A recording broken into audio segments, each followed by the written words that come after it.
with the recording. Alright, this is Ishan Qureshi और आज की इस वीडियो में हम बात कर रहे हैं बायोलॉजी प्रैक्टिकल सेंटर के कॉम्प्रिहेंसिव एग्जामिनेशन के पेपर को हम डिस्कस करेंगे. So right, starting with the section A, which comprises of 30 statements. And the first statement is the study of parasite. Parasite की जो study है वो क्या कहलाती है? तो it is simplest parasitology. Parasitology, study of parasites. Scientific name of frog. Scientific name of frog हम बार बार देख रहे हैं. It is Rana tigrina. The study of remote past organic life with the help of fossil. The study of organisms that live in the remote past is actually paleontology, जिसमें हम study of fossils करते हैं. A localized group of organisms that belong to the same species. Same species है तो population है. बार बार ये statement आ रही है. प्रैक्टिकल सेंटर का पेपर अभी हम देख रहे हैं. आदम जी कोचिंग सेंटर का हमने पेपर डिस्कस किया, मॉडल पेपर डिस्कस किया, उसमें भी ये स्टेटमेंट है. दोनों की ही डिस्क्रिप्शन मैंने लिख दी है. वीडियो लिंक इनका मौजूद है डिस्क्रिप्शन में, आप देख सकते हैं. Select the odd one. Odd क्या है? Theory, law, hypothesis, ratio. Ratio जो है वो इन सबसे अलग है क्योंकि all of these are the stages of the biological method और रेशियो का कोई इसमें लेना देना नहीं है. Scientific reasoning which moves from specific to general. Specific to general move करती है, वो क्या होती है? It is inductive reasoning. Quantitative observation is the use of. Quantitative observation में हम यूज करते हैं इक्विपमेंट्स का. स्मॉलेस्ट यूनिट ऑफ क्लासिफिकेशन स्पीसी है, स्पीसी की बुनियाद पे ही क्लासिफिकेशन होती है. Identify the correct sequence of classifying in organisms. अच्छा, अगर गौर करें तो दो सीक्वेंस हमारे पास स्पीसी से स्टार्ट हो रहे हैं, दो किंगडम से. अगर हम स्पीसी से क्लासिफाई करते हैं ऑर्गेनिजम्स को तो हमें पता है पहला स्टेज स्पीसी और आखिरी किंगडम होना चाहिए. किंगडम बीच में नहीं आता, लिहाजा ऑप्शन ए और ऑप्शन डी जो है ये गलत होगा क्योंकि किंगडम जो है वो दरमियान में नहीं हो सकता. ऑप्शन पढ़ते हैं बी और सी. ऑप्शन बी और सी में kingdom, phylum, class, order, family, genus और स्पीसीज हैं. और ऑप्शन सी के अंदर kingdom, phylum, class, family, order, genus और स्पीसी हैं. तो जो करेक्ट सीक्वेंस होता है उसमें स्पीसी सबसे पहले होता है, उसके बाद आता है जीनस, जीनस के बाद बनता है ऑर्डर, फिर फैमिली, फिर क्लास, फाइलम और फिर kingdom. The function of the R E R S. R E R का फंक्शन क्या है? प्रोटीन की सिंथेसिस से हम जानते हैं. इसको हाईलाइट कर दिया है मैंने यहाँ पे ताकि आप इसे याद कर लो. सेकेंडरी सेल वॉल किस चीज़ की बनी है? सेकेंडरी सेल वॉल बनती है सेलुलोज और लिग्निन की. राइबोसोम्स और कंपोज्ड ऑफ. राइबोसोम्स किस चीज़ के बने हैं? Ribosomes are made up of protein and RNA. और अगर आरएनए भी पूछें कौन सा तो आप बताएंगे ribosomal RNA. Secondary growth in which width of the plant body occurs is due to. Width of the plant जो है वो इंक्रीज हो रही है, so it is lateral meristem. अगर रूट की ग्रोथ होती तो हम देखते एपिकल मेरिस्टम को. In this type of the cell division, spore mother cell produces spores. वो सेल डिवीजन जिसमें जो है स्पोर्स की प्रोडक्शन होती है वो मियोसिस होती है. Chromosomes contains ribosomes, genes, mitochondrial Golgi bodies. Chromosomes genes carry करते हैं.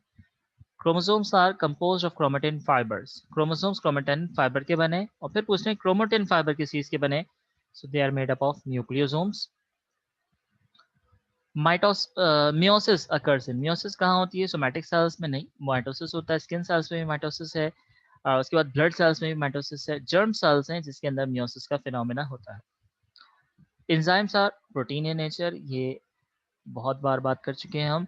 Enzyme is most active at. Enzyme सबसे ज्यादा कब एक्टिव होता है? न्यूट्रल पीएच पे, एसिडिक पे, बेसिक पे या ऑप्टिमम. ऑप्टिमम पीएच चाहिए होती है, यानी कि तमाम जो एंजाइम्स है उनको एक उनकी स्टैंडर्ड पीएच चाहिए, ना उससे कम ना उससे ज्यादा.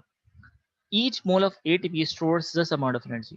7.3 किलो जूल्स पर मोल जो है वो, किलो कैलोरीज पर मोल जो है वो एनर्जी चाहिए होती है. किलो कैलोरीज जो है वो हम यूनिट इस्तेमाल करते हैं. Next is splitting of water in the presence of light. Light की मौजूदगी में पानी का टूट जाना फोटोलाइसिस है. इसी तरह से the only source of energy on earth is sunlight. Sunlight है, सनलाइट होगी तो प्लांट फोटोसिंथेसिस करेंगे, प्लांट फोटोसिंथेसिस करके अपना खाना बनाएंगे. एनिमल्स जो है वो प्लांट से खाना हासिल कर सकेंगे. तो the only source of energy on the earth is sunlight. Select the mismatch. Mismatch कौन सा है? ये मॉडल पेपर का ही सवाल है. तो फैट्स और स्टार्च जो है वो मिसमैच है. प्रोटीन अमीनो एसिड से बनते हैं, कार्बोहाइड्रेट ग्लूकोज से बनता है, न्यूक्लिक एसिड न्यूक्लियोटाइड से बनते हैं. In human digestive system trachea and oesophagus both connect to the. Human digestive system में ट्रैकिया और ईसोफेगस दोनों ही कनेक्ट होते हैं. कहाँ से? फेरिंग से कनेक्ट होते हैं. Photosynthesis occurs with the help of. Photosynthesis के लिए दो मेजर हमारे पास जो रॉ मटेरियल है वो क्या होने चाहिए? एक कार्बन डाइऑक्साइड और एक वाटर मॉलिक्यूल, ये लाजमी होना चाहिए. राइट। सो 26 इज कैस्क्यूटा, यानी कि आकाश बेल प्लांट है। Hook worms and tape worms, ये तमाम जो लीचेस भी है, ये तमाम क्या हैं, ये पैरासाइट्स हैं। The movement of organic materials यानी कि food take place through xylem, vessels, tracheids या फ्लोएम। तो फ्लोएम के जरिए जो है फूड की मूवमेंट होती है। The movement of required substances from one place to another, एक जगह से दूसरी जगह मूवमेंट होना, और किस चीज़ की मूवमेंट, सब्सटेंसेस की मूवमेंट होना क्या कहलाता है ऑर्गेनिज्म में, ट्रांसपोर्ट कहलाता है, जो कि mainly carried out by the blood. The amount of water in the plasma, plasma में जो पानी की वॉल्यूम है, अमाउंट है, वो 90% होती है। And the circulation of the blood in man is double circuit, या सिस्टमिक सर्किट और पल्मोनरी सर्किट दोनों ही इन्वॉल्व होते हैं। नाउ सेक्शन बी, और इसमें आपको याद है कि 6 सवाल हमने अटेम्प्ट करना है। पहला पार्ट जो इस प्रैक्टिकल सेंट्रिक एग्जाम में पूछा गया है वो है define biophysics, biometry, bio economics, या फिर आपने डिफाइन करना है पैरासाइटोलॉजी, डेवलपमेंटल बायोलॉजी और फार्माकोलॉजी को। क्वेश्चन 3 है define biodiversity, what is the importance of biodiversity, या फिर आपने लिखना है describe the principles of binomial nomenclature, binomial nomenclature के प्रिंसिपल्स क्या हैं। Right. 3 fundamental postulate of cell theory, cell theory के फंडामेंटल पोस्टुलेट, 3 पोस्टुलेट्स हैं वो आपने लिखने हैं, या फिर आपने डिफरेंसेस लिखने हैं between plant cell and animal cell.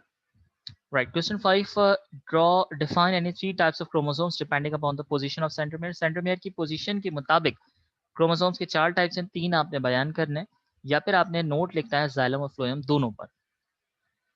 Question 6, write 3 differences between light microscope and electron microscope, इन दोनों के दरमियान आपने 3 फर्क लिखोगे, या फिर write short note on apoptosis और नेक्रोसिस, एपोप्टोसिस या नेक्रोसिस पे आपने नोट लिखना है।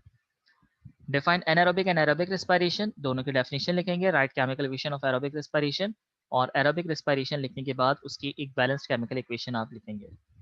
या आपने लिखना है describe the cellular level of organisation and colonial organisation, cellular level of organisation और कॉलोनियल ऑर्गेनाइजेशन लेवल को आपने डिस्कस करना है। Draw neat and label diagram of cardiac and skeletal muscles, cardiac और स्केलेटल मसल्स की डायग्राम बनानी है, या फिर आपने डिस्क्राइब करना है कि हाइपोथेसिस और रीजनिंग क्या है। क्वेश्चन 9, डिफाइन माइटोसिस, माइटोसिस की डेफिनेशन लिखोगे, right 3 importance of mitosis, mitosis की इंपॉर्टेंस लिखनी है, या फिर define open circulatory system and close circulatory system, which one is found in man, इंसान में जो है वो कौन सा पाया जाता है।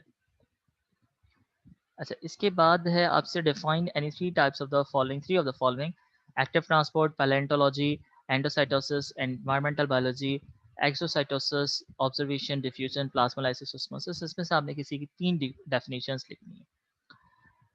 Write write 3 differences between prokaryotic and eukaryotic cell, 3 differences लिखोगे, या फिर define autotrophic nutrition and heterotrophic nutrition, आपने इन दोनों की डेफिनेशन लिखनी है, या आपने फ्लो चार्ट बताना है और ये शो करना है कि different types of plant tissues क्या होते हैं।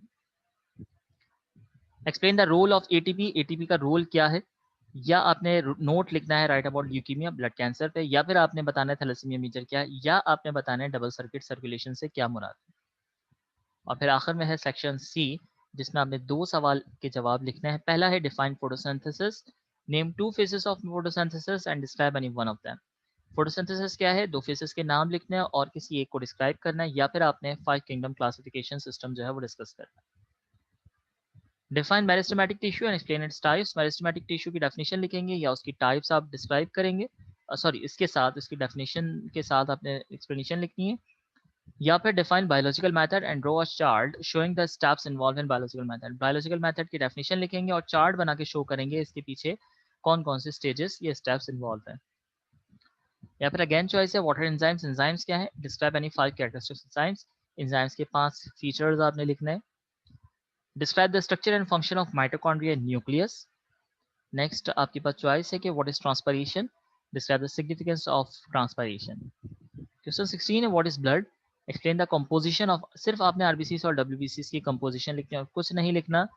या फिर आपसे पूछना है कि right a note on epithelial tissues in animal, epithelial tissues animal पे आपने नोट लिखना है, डायग्राम आपको नहीं बनानी। Draw neat and label diagram of alimentary canal, human alimentary canal की डायग्राम बनाएंगे, या फिर ह्यूमन हार्ट की डायग्राम बनाइए। या आपसे पूछ रहे हैं डाइजेशन क्या है, describe stages, describe digestion in stomach और the oral cavity, oral cavity में या फिर स्टमक में डाइजेशन का मैकेनिज्म क्या है ये डिस्क्राइब करो। या आपसे पूछ रहे हैं describe the structure and functions of cell membrane, function और स्ट्रक्चर आपने लिखना है सेल मेम्ब्रेन का, या फिर सेल वॉल का या फिर एंडोप्लाज्मिक रेटिकुलम का। आई होप ये एमसीक्यूज और डिस्क्रिप्शन आपको समझ में आई होगी। I wish you all the very best of luck.